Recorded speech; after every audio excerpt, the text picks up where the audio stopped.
유두주위와 밑으로 수직으로 절개하는 방법. 아주 정확하진 않지. 주변에 있는 피부가 처음에 우글우글하게 있지만 시간 지나서 이렇게 늘어나면서 유린이 커지는 건데,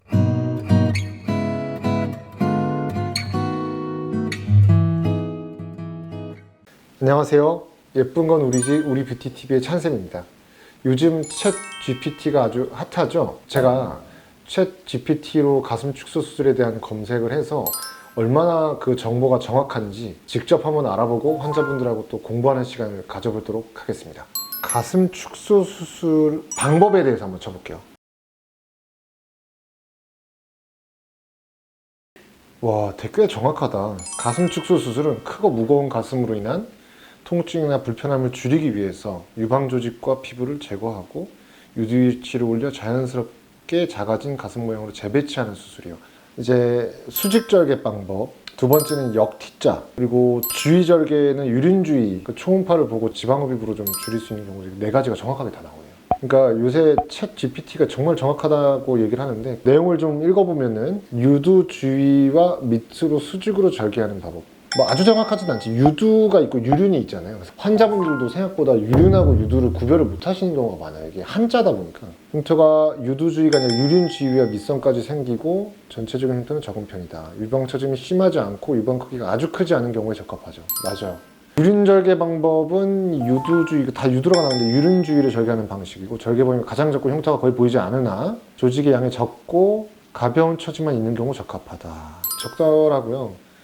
설명이 아주 자세하네요. 최근에 이 유륜주위 절개법이 쌈지봉합을 하잖아요. 이렇게 넓게 피부를 제거하고 작은 유륜에 맞춰서 이렇게 복주머니처럼 쌈지를 해서 쫙 끌어올려가지고 모아가지고 원래 있던 유륜에 다시 봉합을 하는 건데, 이게 이제 최근에 수술에 한계가 좀 있어서 주변 피부를 짜부러뜨려가지고 유륜을 만들었는데 1년에 한 5%, 10%씩 유륜이 자꾸 넓어지는 큰 문제가 있어서 10년, 20년이 지난 다음에 수직절개나 O자절개로 재수술하는 경우가 종종 있거든요. 저도 이제 그런 재수술 환자분들을 하고 있는데, 최신의 가슴 축소 수술을 많이 하시는 성형외과 원장님들이 아는 내용인데, 챗 GPT에서 그런 부분도 혹시 알고 있는지 제가 검색을 한번 해볼게요.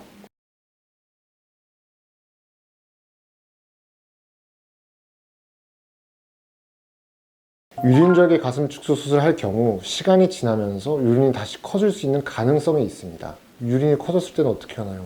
시간이 지난 후 유륜 축소 수술을 통해 다시 조절할 수 있어요. 유륜 주변으로 한 번 더 절개해 원하는 크기로 줄이고 다시 봉합하는 방식. 근데 이거는 좀 잘못됐어요.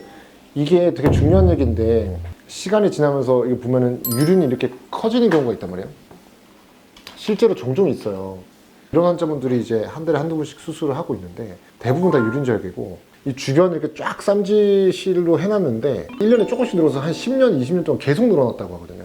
유륜절개는 핑크색 부분에 있는 조직과 피부를 제거하고 여기를 쌈지로 이렇게 숱이 이렇게 꼬매가지고 쫙 짜부러뜨린 다음에 이 유륜에다 봉합을 한다고. 그렇기 때문에 이 주변에 있는 피부가 처음에 우글우글하게 있지만 시간 지나서 이렇게 늘어나면서 유륜이 커지는 건데, 수직절개나 O자절개는 핑크색 부분뿐만 아니라 주변 부분을 제거하고 나서 유륜하고 유두를 올리고 나머지를 일직선으로 봉합한다고요. 그러니까 나중에 늘어날 일이 없어요. 확실하게 유륜 크기를 줄이면서 또 가슴을 줄이고 끌어올리려면 수직절개나 O자절개로 다시 바꿔서 이렇게 수술을 해야 되는 거예요. 제가 챗 GPT를 통해서 중요한 정보를 좀 전달을 해드렸고, 그래서 최소한의 절개를 통해서 지방흡입이나 유륜절개만으로도 아주 크고 무거운 가슴을 해결하고자 원하시는 경우가 많은데, 어느 정도 이상의 크기나 모양이 처진 경우에는 결국은 절개를 좀 해서 늘어난 피부도 확실히 제거를 하면서 끌어올려줘야 좋은 결과가 있는 것 같아요. 챗 GPT를 통해서 가슴 축소 수술에 대해서 좀 알아봤는데요. 사실 정보가 너무나 정확해서 놀랐습니다. 물론 좀 수정해야 되거나 잘못된 내용도 약간은 있었지만, 검색을 하면서 환자분들하고 더 쉽고 정확한 정보를 제공해 드릴 수 있도록 노력하겠습니다. 지금까지 예쁜 건 우리지 우리 뷰티TV의 찬쌤이었습니다. 다음에 뵙겠습니다. 감사합니다.